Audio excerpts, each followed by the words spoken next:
নমস্কাৰ।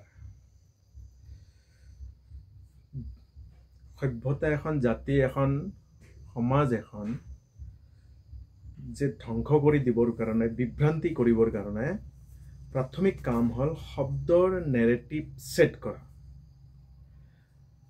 আৰু যেতিয়া শব্দৰ ভুল ধৰণে ব্যাখ্যা বা ভুল ধৰণে ইয়াৰ প্ৰচাৰ হ'ব তেতিয়া সমাজ এখন বিভ্ৰান্তি হ'বলৈ বহুত বেছি দিন সময় নালাগে আৰু তেনেকৈ লাহে লাহে বিলুপ্তিৰ পথত গুচি যায়।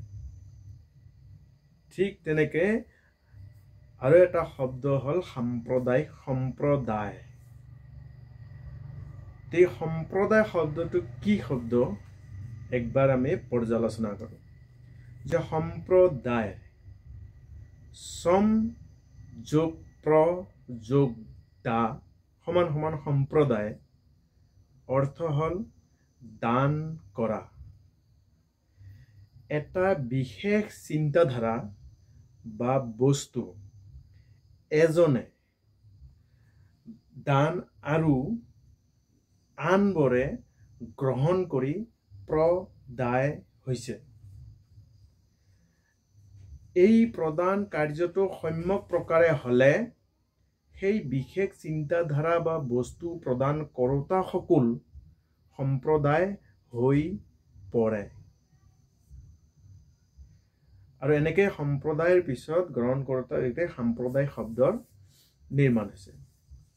যে সম্প্ৰদায় শব্দটো বিভিন্ন ক্ষেত্ৰত প্ৰযোজ্য বা প্ৰয়োগ হয়, যেনে সামাজিক ক্ষেত্ৰত যেনেকৈ হস্তদান বা সম্প্ৰদান, যেনেকৈ বিয়াৰ ক্ষেত্ৰত হস্তদান সম্প্ৰদান কৰা হয়, বৃক্ষদান, বস্ত্ৰদান, অন্নদান আদি আদি। সাহিত্যৰ ক্ষেত্ৰত যেনেকৈ ৰীতি সম্প্ৰদায়, গৌৰক্ষিক সম্প্ৰদায়। তাৰপিছত দৰ্শনৰ ক্ষেত্ৰত যেনেকৈ দ্বৈত সম্প্ৰদায়, অদ্বৈত সম্প্ৰদায়।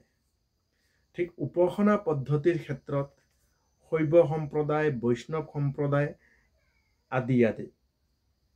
তেনেকৈ সম্প্ৰদায় এক কথাত আমি সহজ ভাষাত বুজিব লগা হ'লে যিটো বস্তু দান দিয়া কাৰ্যক বুজায়, ভাল বস্তু, মহান বস্তু, যি তত্ত্ব বস্তু যিটো বেলেগক দিয়া হয় বা বেলেগে যিটো গ্ৰহণ কৰে।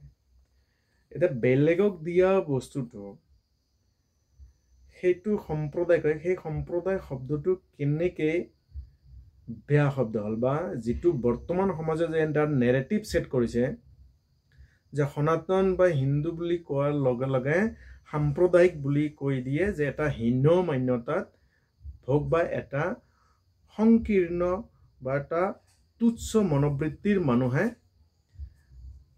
বুলি গণ্য কৰা হয় বা সেই সমুদায়টোক এটা হীন মান্যতাত বা এটা যিটো ইংৰাজী শব্দত ক'লে ভালদৰে হয় কমিউনিয়েল বুলি কোৱা হয়। বা সনাতন সমাজৰ হিন্দু সমাজৰ মানুহৰ এই সম্প্ৰদায় বা এই কথা ক'বলৈ এইকাৰণে সংকোচন কৰে বা হীন মান্যতাত ভোগে যে কোনোবাই আমাক সাম্প্ৰদায়িক বুলি ক'ব। একচুৱেলি এইটো অৰ্থ নজনাৰ কাৰণে এইটো পৰিস্থিতিৰ নিৰ্মাণ হৈছে, কাৰণ এইটো এটা নেৰেটিভ সেট কৰি দিয়া হৈছে। কাৰণ এটা শব্দই এটা সভ্যতাক পৰাজয় কৰিব পাৰে, যিটো আমাৰ ভাৰতত এই শব্দৰ দ্বাৰা এটা নেৰেটিভ সেট কৰা হৈছে। যেতিয়া দিয়া বস্তুটো এইকাৰণে ভাৰত যে সনাতন বস্তু বেলেগক দিয়া কামেই কৰিছে আৰু ভাৰত নিৰ্মাণৰ ক্ষেত্ৰত এই সম্প্ৰদায় যিটো মানসিকতাৰ দ্বাৰা ভাৰতত এক পৃথিৱীৰ ভিতৰত এটা সুকীয়া বৈশিষ্ট্য বা এটা সুকীয়া অস্তিত্ব নিৰ্মাণ কৰিব পাৰিছে। যদি দিয়া নহয়, যদি সকলো লোৱা হয়, যেনেকৈ ত্যাগ তেন ভুঞ্জিতা, ত্যাগ কৰি ভোগ কৰা, যেনেকৈ একম সৎ বিপ্ৰ বহুধা বদন্তি, যি সিদ্ধান্ত, সৰ্বে ভৱন্তু সুখীনঃ, যি বিচাৰ, বসুধৈৱ কুটুম্বকম, যি ধাৰণা, এই সকলোবোৰ সনাতনে সমাজক দিছে।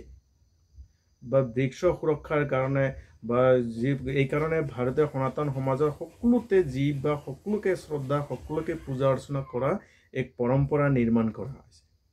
যে এইখিনি নিজৰ কথা কোৱাটো যে এটা হীন মান্যতাত ভোগ কৰিছে, এইটো এটা নেৰেটিভ সেট কৰা হৈছে যে এই কাৰণে যে মই কওঁ যে সম্প্ৰদায়িত সনাতন ইয়াৰ বাব হয়।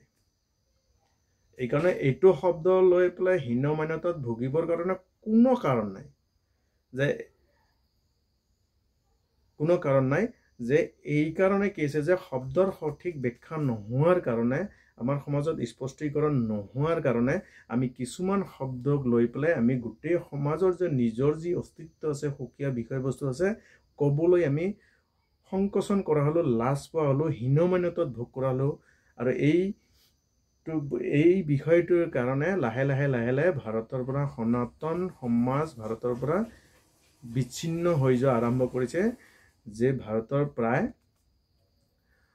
বহুত যি ৰাজ্য হিন্দু সংখ্যালঘু বা সনাতন সংখ্যালঘু, বহুত মহকুমা, বহুত সাংসদ সমষ্টি, বহুত বিধানসভা সমষ্টি সনাতন সংখ্যালঘু, কাৰণ খোলাকে আমি ক'বলৈ লাজ কৰা হলো। কাৰণ আমাক কৈ দিয়া সম্প্ৰদায় আৰু হিন্দুত্বৰ কথা কোৱা, সনাতনৰ কথা কোৱাটো এইটো যি হিন্দু সমাজ বা সনাতন সমাজে গোটেই বিশ্ববাসীক যি দিছে সেইটো অতুলনীয়। গতিকে এই কথাখিনি কোৱাটো কোনো সম্প্ৰদায় নাই। সাম্প্ৰদায়িক নহয়, সাম্প্ৰদায়িক শব্দটো ভালহে। সাম্প্ৰদায়িক আমি দিছোঁ বা দিয়া কাম কৰোঁ, বেলেগে গ্ৰহণ কৰে।